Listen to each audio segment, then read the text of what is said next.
ಓಂ ಲಕ್ಷ್ಮೀನಾರಾಯಣಾಯ ನಮಃ. ನಿತ್ಯಭಕ್ತಿ ಕಾರ್ಯಕ್ರಮಕ್ಕೆ ಸುಸ್ವಾಗತವನ್ನು ಕೋರುತ್ತಾ ನಾವು ಯಾವಾಗಲೂ ಹೇಳ್ತೀವಿ, ಮನೆಯೇ ಮಂತ್ರಾಲಯ ಅಥವಾ ಮನೆಯೇ ದೇವಾಲಯ ಅಂತ ಹೇಳ್ತೀವಿ. ನಾವಿರ್ತಕ್ಕಂಥ ಮನೆ, ನಾವು ವಾಸ ಮಾಡ್ತಾ ಇರ್ತಕ್ಕಂಥ ಮನೆ, ಅದು ಬಾಡಿಗೆ ಇರ್ಬೋದು ಅಥವಾ ಸ್ವಂತ ಇರ್ಬೋದು, ಅಪಾರ್ಟ್ಮೆಂಟ್ ಇರ್ಬೋದು, ಏನೇ ಇರ್ಬೋದು, ನಾವು ವಾಸ ಮಾಡುವ ಮನೆ, ಆ ಮನೆ ನಮಗೆ ದೇವಾಲಯ.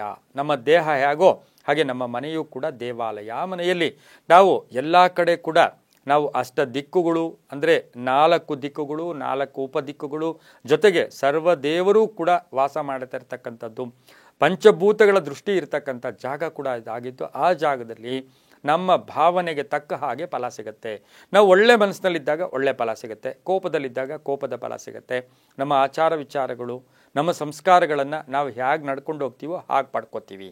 ಹಾಗಾಗಿ ಹೇಗೆ ನಡ್ಕೊಳ್ತೀವೋ ಹಾಗೆ ಪಡ್ಕೊಳ್ತೀವಿ. ಇಲ್ಲಿ ಒಂದು ಎಲ್ಲವನ್ನೂ ಮಾಡ್ತೀವಿ, ಪೂಜೆ ಮಾಡ್ತೀವಿ, ದೇವರನ್ನು ಪ್ರತಿಷ್ಠಾಪನೆ ಮಾಡ್ಕೋತೀವಿ, ಒಳ್ಳೆಯ ಆಹಾರವನ್ನು ಅಲ್ಲಿ ಈಗಾಗಲೇ ನಾವು ತಯಾರು ಮಾಡ್ತೀವಿ. ಎಲ್ಲದರ ಜೊತೆಗೆ ನಾವು ನಮ್ಮ ದೇಹದಲ್ಲಿ ನಮ್ಮ ಪಾದಗಳಿಗೆ, ನಮ್ಮ ಶಿರಸ್ಸಿಗೆ ಹೆಚ್ಚು ಪ್ರಾಶಸ್ತ್ಯ ಕೊಡ್ತೀವಿ.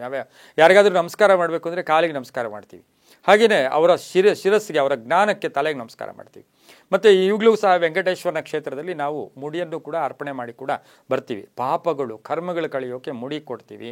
ಇನ್ನು ಕಾಲಿಗೆ ನಮಸ್ಕಾರ ಮಾಡೋದು, ಈ ಕಾಲಿನಿಂದ ಸಾಧನೆಗೆ ಕೊಡ್ತೀವಿ. ಆ ಕಾಲುಗಳಿಗೆ ನಾವು ಮನೆಯಲ್ಲಿ ಏನಾಗುತ್ತೆ, ಮನೆಯಲ್ಲಿ ಓಡಾಡ್ತಾ ಇರ್ತಕ್ಕಂಥ ಸಂದರ್ಭ, ಮನೆಯಲ್ಲಿ ಇರ್ತಕ್ಕಂಥ ಸಂದರ್ಭ, ಕೆಲವರು, ಎಲ್ಲರೂ ಅಲ್ಲ, ಕೆಲವರು ಏನು ಮಾಡ್ತೀವಿ, ಕೆಲವರು ಇದನ್ನು ಎಲ್ಲರಿಗೂ ಇದು ಅನ್ವಯಿಸೋದಿಲ್ಲ, ಚಪ್ಪಲಿ ಹಾಕ್ಕೊಂಡು ಓಡಾಡ್ತೀವಿ ಮನೆಯಲ್ಲಿ. ಬಹುತೇಕ ಸಾಮಾನ್ಯವಾಗಿ ಕೆಲವು ಕಡೆ ನಾವು ಗಮನಿಸಿದಾಗ ಇದು ಹಾಕ್ಕೊಂಡಾಗ ಏನು ಫಲ, ಇದರಿಂದ ಏನು ಶುಭ ವಾತಾವರಣ ಬರುತ್ತೆ? ಯಾಕೆಂದರೆ ದೇಹದಲ್ಲಿ ಈಗಾಗಲೇ 3 ಪಂಚಭೂತಗಳಿದೆ, ಅಗ್ನಿ ಇದೆ, ನೀರಿದೆ, ಗಾಳಿ ಇದೆ.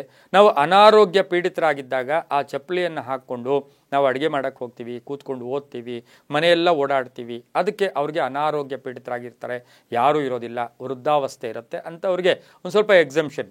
ಆದರೆ ಬೇಕಾಗಿಯೂ ಮನೆಯಲ್ಲಿ ಚಪ್ಪಲಿ ಹಾಕ್ಕೊಂಡು ಓಡಾಡ್ತಾ ಇರ್ತಕ್ಕಂಥದ್ದು, ಕೂತ್ಕೊಂಡು ಕಾಲ ಮೇಲೆ ಕಾಲು ಹಾಕ್ಕೊಂಡು ಚಪ್ಪಲಿ ಹಾಕ್ಕೊಂಡು ಕೂತ್ಕೊಂಡಾಗ ನಮ್ಮಲ್ಲಿ ಏನಾಗುತ್ತೆ, ನಮ್ಮ ದೇಹದಲ್ಲಿರ್ತಕ್ಕಂಥ ಎಲ್ಲೋ ಒಂದು ಕಡೆ ತಮೋಗುಣ ಇರ್ಬೋದು, ರಜೋಗುಣ ಇರ್ಬೋದು, ಸತ್ವಗುಣ ಇರ್ಬೋದು.